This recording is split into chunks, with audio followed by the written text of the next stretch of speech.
في اليوم اللي فات بعد ما سرقنا بيت الحسن والحسين وسرقنا الخريطة اللي كانت في بيتهم، فضلنا ماشيين على اللوكيشن اللي كان موجود في الخريطة لحد ما وديتنا مكان غريب جدا. هوبا يا نهار اسود قال لك يا حاسس انها دخل بصراحه. وانت صغير ما تعرفش حاجه. يجي من 10 سنين. تخيل احنا في قلب الصحراء دي كلها بندور على حاجه قد كده مثلا، او قد كده او قد كده، ومحدش عارف هي قد ايه. بص يا معلم، احنا اللوكيشن جايب لنا ان احنا في المكان اهو صح، بس محدد لك كيلو متر مربع، احنا مش عارفين احنا فين. بس انا اللي مطمني ان في ناس حفره هنا، دي حاجه ما تطمنيش انا. اللي حفر ده بص حفر بايه؟ ده حفر بلودر وحفر بجرارات وحفر بحاجات، احنا جايين بايدينا هتحفر ده؟ ما يمكن يا عم حفر غلط، وانت ايه اللي عرفك ان هو غلط؟ لان جه في نص الرمل وحفر، مفيش اي علامه مميزه تدل ان هو هنا، يمكن قدام شويه، يمكن ورا، يمكن على اليمين. احنا قدامنا حل واحد، ان احنا ندور على اي حاجه مميزه ونحفر تحتها. تعالوا معانا.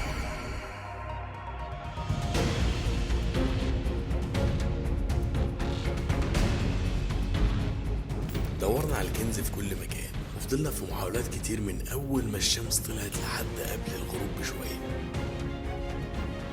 وكنا في اللحظه دي قربنا جدا نفقد الامل.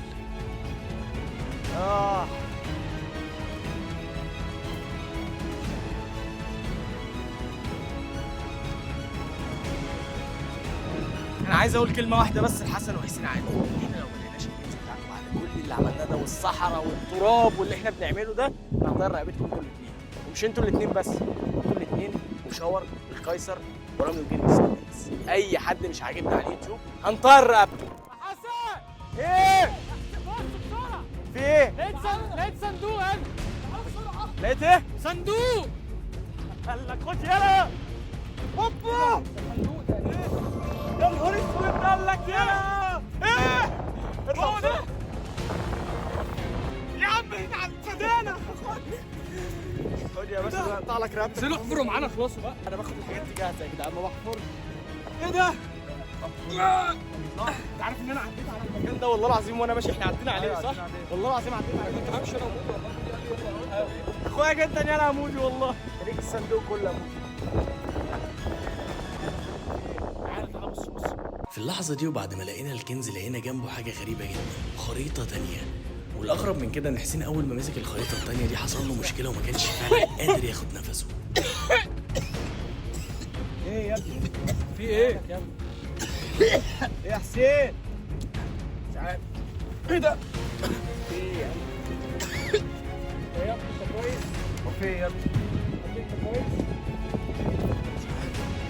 مش عارف في حاجة غريبة. في ريحه فعلا غريبه قوي.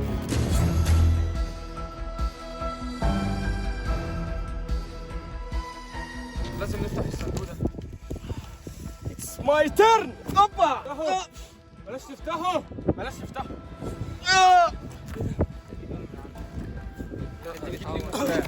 يا حسين بالراحة. انا اتعورت وانا اتعورت تاني بس. يا جدعان البتاعة دي غريبة قوي بجد. بص سحر، وانا حاسس ان هي سحر او عمل او حجاب او الحاجات اللي هو بيعملوها دي. في كنز اهو، في صندوق، في جماجم، معرفش ايه ده، ايه ده، في مفاتيح. ولا هو البتاع ده بمفتاح؟ ايوه بمفتاح، ما هو محتاج مفتاح اهو. يعني هو ليه مفتاح بس ما بيفتحش؟ اه طب ما تحاولوا تفتحوه كده من غير مفتاح. الفكره ان هو لا بيتكسر ولا بيتشد ولا في اي معلم منه فيه؟ انا بقول نكسره وخلاص. اكسره خلاص. هو مش هتكسره بالطوبه مبدئيا، يعني هو اول واحد لمسه ايده اتفتحت، وانت لمسته ايدك اتفتحت، وانا مسكت الورقه كنت هموت.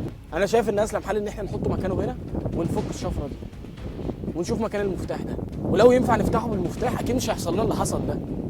تعال نحطه مكانه يا عم وبعدين ندور على المفتاح. وقعدنا نتشاور في اللحظة دي بعد ما لقينا الكنز، هل فعلا هنرجعه لحد ما نفهم الخريطة ولا هنعمل ايه؟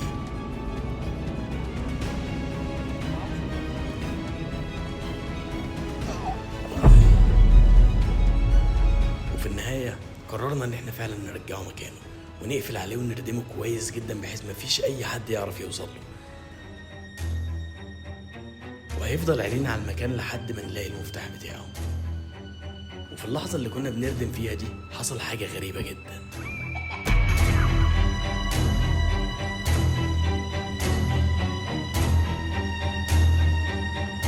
بعد ما سمعنا الصوت المرعب اللي جه من العمارة ده عرفنا ان الخريطة دي ليها علاقة بالبيت اللي مسكون وراه، واتأكدنا 100% ان المفتاح اللي احنا بندور عليه ده موجود جوه البيت.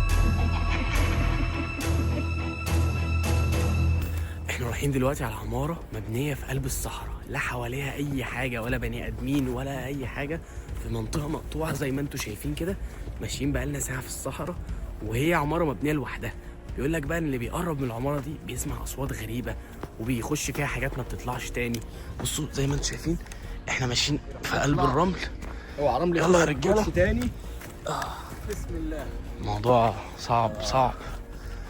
انا حاسس ان انا هغرز في الرمله دي. معلش يا جدعان حقكم علينا، بس البيت ده ده اللي الناس بتسمع فيه اصوات وكده. ده اللي بيكون بقى مليان اصوات ومع المقابر وكله. يعني ده اللي من ساعه ما الناس ما اتفقدت وفي اصوات وحشه كمان بتزيد. يا ساتر، البيت لوحده في قلب الصحراء خالص، الاصوات دي بتيجي لا، منين؟ مع مطرح ناس كانوا مدفونين. في ناس كانت ميته. جنب المقابر. البيت ده جنبيه مقابر؟ الله. كمل. انا مش عارف ايه اللي احنا بنعمله ده، انت متاكد منه؟ تقلقش، سيبها على الله بجد والله، سيبها على الله. الادرينالين عندي في اعلى مستوى في تاريخي. عايز اقول لكم ان انا اول مره في حياتي امشي في الصحراء كده بالليل. مش عايز اخوفكم بصراحه، بس احنا مش بس ممكن نلاقي حاجه وحشه او حاجه تعضنا او كده، ممكن تلاقوا لغم. حد يعرف ان في الغام في الصحراء؟ اقسم بالله. والله الصراحه لو اتفجرت في لغم دلوقتي هتبسط والله.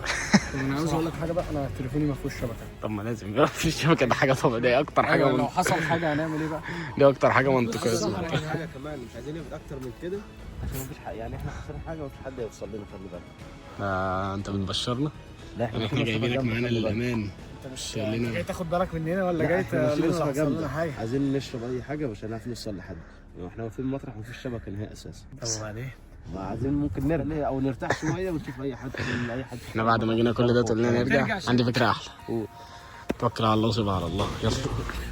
يلا يا باشا. انتوا جايبين القلب الميت ده منين والله؟ هو بيقول عشان يقول انا نصحتهم وهم اللي كملوا، فاهم؟ هو هو ده اللي هيحصل، هو ده اللي هيحصل. ممكن اسال هيكل تونسي حاجه؟ هم جايبين القلب الميت ده منين؟ ايه احساسك وانت ماشي في قلب الصحراء كده يا حسن؟ انا عايز ميه بس الاول، وهكمل معاكم لحد ساعتين 3 كمان. انا عايز حماده. اوه خلي بالك، دايما بيبقى في الصحراء في حاجه اسمها رمال متحركه. الرمال دي بعيدوا عنها عشان ممكن حد يقع فيها وتبلعه. انت الرمله هنا تمام ولا؟ خلاص يا جدعان. يعني الله اعلم انت جاي تجرب مش علينا. مضمونه، خلي بالك. قربنا نوصل، بس لحد دلوقتي العماره مش ظاهره حتى قدامنا. يعني احنا كل اللي ظاهر قدامنا جبال، وبنتفاجئ ان في حاجات كده في النص ما نعرفش حتى مين اللي بناها وبناها ليه. ايه احساسك والبيت ابتدى يظهر كده؟ انا بصراحه شايف ان ده الموضوع مبشر، انا مش عارف هو مبشر ولا لا، بس ربنا يستر. الحاجه الحلوه ان البيت هناك اهو ابتدى يظهر قدامنا يا شباب. عايز اقول لكم ان دلوقتي اكتر مرحله فيها رعب في حياتي البيت اهو. وصلنا على البيت. بسم الله. المفروض ان هو ده البيت اهو.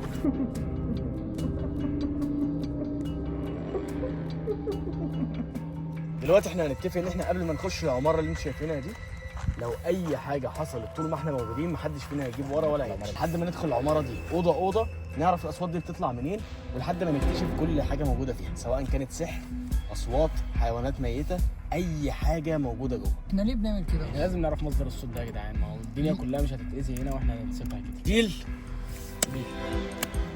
اللي هنحط ايده وعد ما يخرجش من المكان الا لما نكون دخلناه اوضه اوضه. شايف ايدك؟ مش شايفين ايدك؟ انا شايف. انت بتوضي ولا ايه؟ مش عارف اريح من كده. دي يا رجاله خلاص. وانا صغير الكلام ده برضه يجي من 10 سنين، كان معانا كلب برضه ولمح حاجه جوه برضه ناحيه العماره ما بين المقبره والعماره، دخل جوه اختفى. لقيتنا مثلا قعدنا يجي ساعتين، خوفنا احنا نفسنا نخش، ما حدش فينا دخل بصراحه.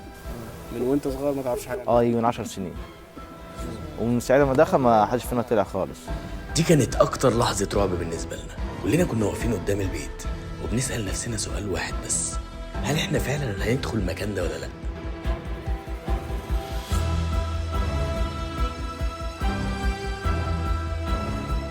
مين يا جماعه اللي هيخش اول حد، ومين هنخش سوا ولا هتعملوا يا ايه؟ جدعان تعالوا نرجع بالله عليك. هترجع لوحدك الكام ساعه دول؟ هرجع والله، بس ما اطلعش 4 ساعات، بس ما اطلعش. تاخد مين معاك يا حسن عشان انت ما تجرأنا كلنا حسن؟ اخدك انت. لا شوف حد تاني يا اخدك باشا. انت وعبد الله والله. يلا بس امانه، اول ما نوصل لحد الدور الثاني تطلعوا معانا.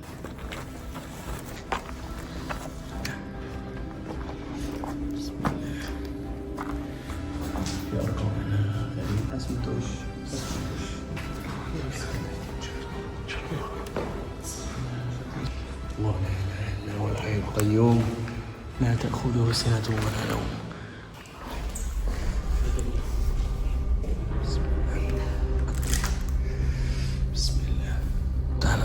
عشان الباب ده مفيهوش حاجة.